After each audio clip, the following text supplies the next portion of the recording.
ಮನ್ನಾಪುರ ಗ್ರಾಮದಲ್ಲಿ ಮತ್ತೆ ಮರುಕಳಿಸಿತು ಜಾನಪದ ಸೊಗಡು. ಹಳ್ಳಿಯ ಹಾಡು, ಜಾನಪದ ಹಾಡು, ಲಾವಣಿ ಪದಗಳು ನಾವು ನೀವು ರೇಡಿಯೋದಲ್ಲಿ ಕೇಳುತ್ತಿದ್ದೆವು.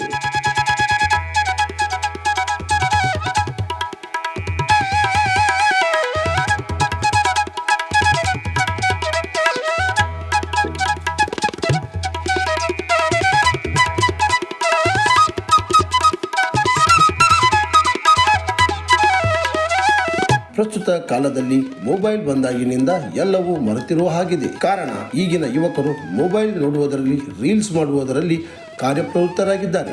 ನಮಸ್ಕಾರ. ಕ್ರಾಂತಿ ಸಮಾಚಾರ ಮಾಧ್ಯಮ ಮಿತ್ರರಿಗೆ ವಂದನೆಗಳನ್ನು ಹೇಳ್ತಾ, ಈ ದಿವಸ ನಮ್ಮ ಹಣ್ಣಾಪುರ ಗ್ರಾಮದಲ್ಲಿ ಪ್ರಭು ಜಾನಪದ ಮಹಿಳಾ ತಂಡ ಉದ್ಘಾಟನೆ. ಈ ಸಮಾರಂಭಕ್ಕೆ ಈ ನೂತನ ಮಾಧ್ಯಮದವರು ಬಂದು ನಮಗೆ ಈ ನಡೀತಕ್ಕಂಥ ಉದ್ಘಾಟನಾ ಸಮಾರಂಭದ ಅನೇಕ ವಿಡಿಯೋ ದೃಶ್ಯಗಳನ್ನು ಮಾಡಿ ನಮಗೆ ಸಹಾಯಕರಾಗಿದ್ದೀರಿ. ಕ್ರಾಂತಿ ಸಮಾಚಾರ ಮಾಧ್ಯಮ ಏನು ಹೊಸದಾಗಿ ಪ್ರಾರಂಭ ಆಗಿದೆ. ನಿಮ್ಮ ಕ್ರಾಂತಿ ಸಮಾಚಾರ ಮಾಧ್ಯಮ ನಾಡಿನ ಉದ್ದಗಲಕ್ಕೂ ಹಗಲಿ ನಾಡಿನ ಉದ್ದಗಲದ ಕೀರ್ತಿ ಪತಾಕೆಯನ್ನ, ಕನ್ನಡ ನಾಡಿನ ಸಂಸ್ಕೃತಿಯನ್ನ, ಕನ್ನಡ ನಾಡಿನ ಜಾನಪದ ಕಲೆಗಳನ್ನ ಉಳಿಸಿ ಬೆಳೆಸುವುದಕ್ಕೆ ತಾವು ಕೂಡ ಹೆಚ್ಚಿನ ಆಸಕ್ತಿಯನ್ನ ಕೊಡ್ತೀರಿ ಅಂತಕ್ಕಂಥ ಭಾವನೆಯೊಂದಿಗೆ ನಿಮ್ಮ ಮಾಧ್ಯಮ ವಿಜೃಂಭವಾಗಿ ಬೆಳೆಯಲಿ.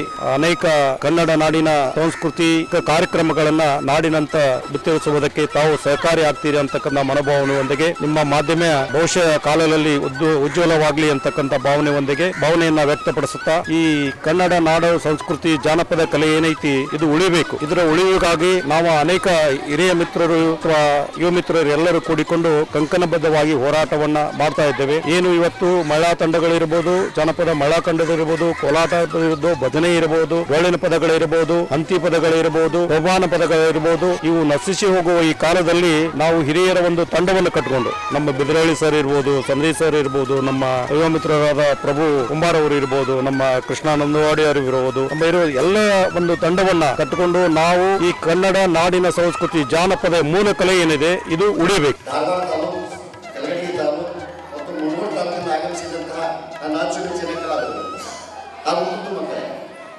ಮುದ್ದು ಮಕ್ಕಳೇ, ನೀವೆಷ್ಟು ಶಾಂತಿಯಿಂದ ಕಾರ್ಯಕ್ರಮ ನಡೀತಾವ ಅದಕ್ಕೆ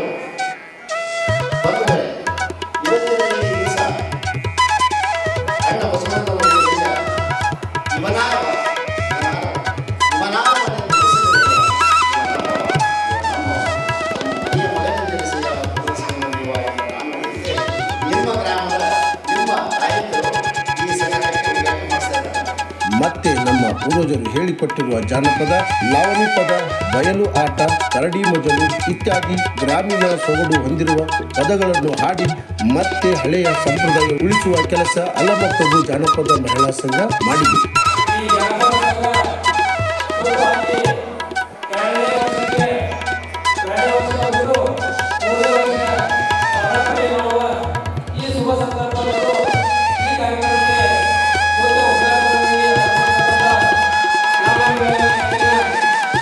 ಕ್ರಾಂತಿ ಸಮಾಚಾರ ಧಾರವಾಡ.